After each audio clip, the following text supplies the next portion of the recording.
Brandon, how you doing? I'm doing good. How are you?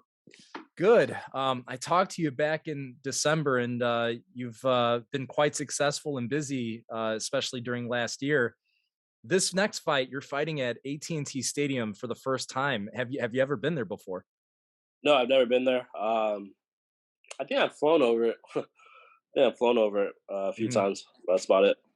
I mean, it looks absolutely massive. I mean, I don't know if that changes things for you. Does the atmosphere of a fight or the venue impact you in any sort of way? Um, no, I don't think so. I can find someone's backyard. At the end of the day, I'm gonna go in there and do what I do.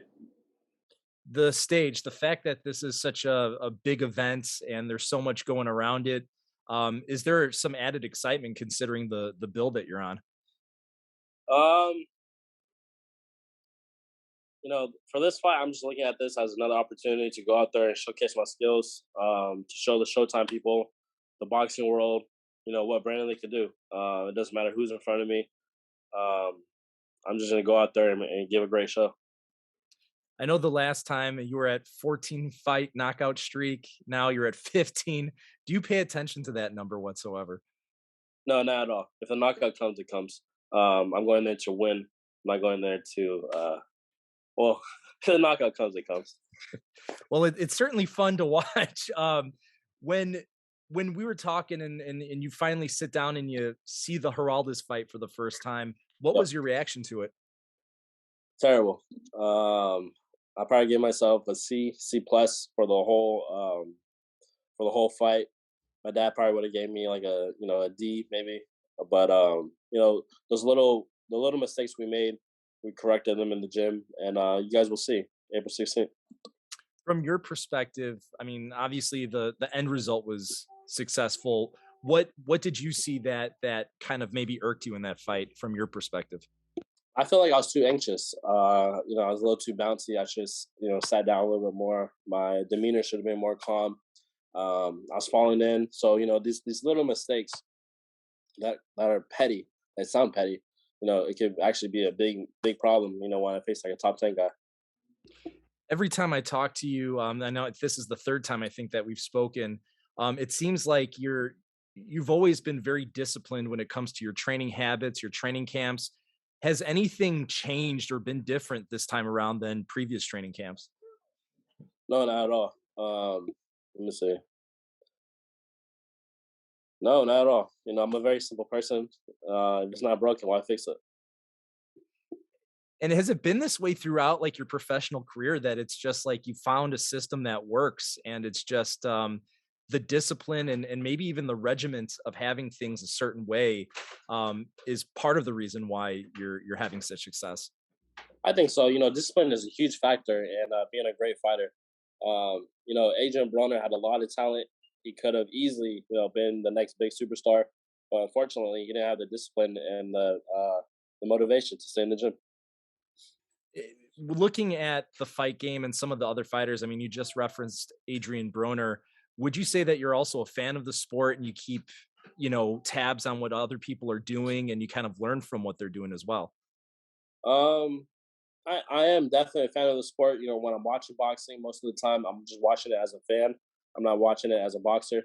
And a lot of these guys that make mistakes, I kind of see that, and you know, it kind of shows me make a right turn, don't make a left turn, make a left turn, don't make a right turn. Just Mhm. kind of see how what they did. That shows me, don't do those type of things.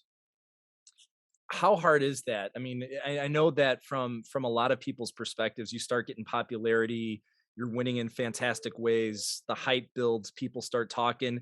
Do you ever feel like, uh-oh, I'm not gonna buy my own hype at this point? Or is it hard to kind of hold off that tendency? I feel like I'm the type of person that's never truly satisfied. Truly satisfied. I feel like I could always be better as a boxer, as a person, as a son, and you know, I'll probably be happy when I become, unified world champion. Looking at your next opponent, Zachary Ochoa, who I actually just spoke with yesterday, um, kind of how did this fight come about? Was it just something that the matchmakers had in mind, or did you get a number of opponents that you were presented, or how did it kind of all come together for you? Um, I told my dad, or my dad told someone from Showtime, we're ready, find us a fight, and we just got a call, April 16th, get ready. How much of Zachary have you seen? Have you seen multiple fights? Have you seen him fight before? And what's your impression of him? I've watched like 5 minutes on him, three different fights, and he's a decent boxer. He's light on his feet, throws the jab well, and tries to catch you off guard with that sneaky right hand. But it's nothing I haven't seen before. A different type of fighter than say Juan Araldez. How do you think that this fight might be different than that fight as far as the type of opponent that you have in front of you? How do I think that that fight's gonna be different than Juan Heraldes? Hmm. Um, hmm. I don't really know how to answer that question. I'm looking at this as another fight, two totally different opponents, and style makes a fight. As far as the division right now, I mean, you've got one fighter who's fully unified division.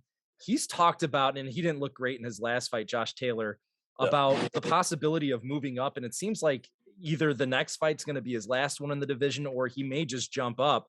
If Yeah. all of the belts go out there, I mean, what does that do for the division and the competition to kind of rack up one of those four titles?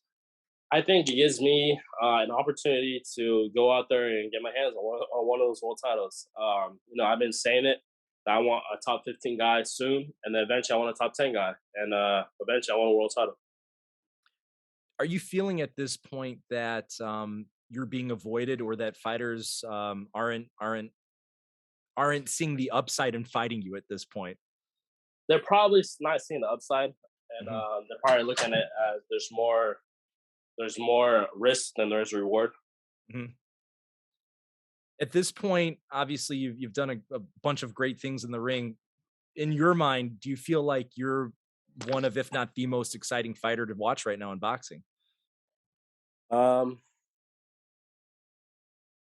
I would, I mean, I personally would say that I'm one of the most excited fighters. Only because I give people what they want. People want knockouts. They don't want to see two guys bouncing around, playing tag. They want to see someone getting hurt. Well, Brandon, I think I agree with you, and I think a lot of other people agree with you too.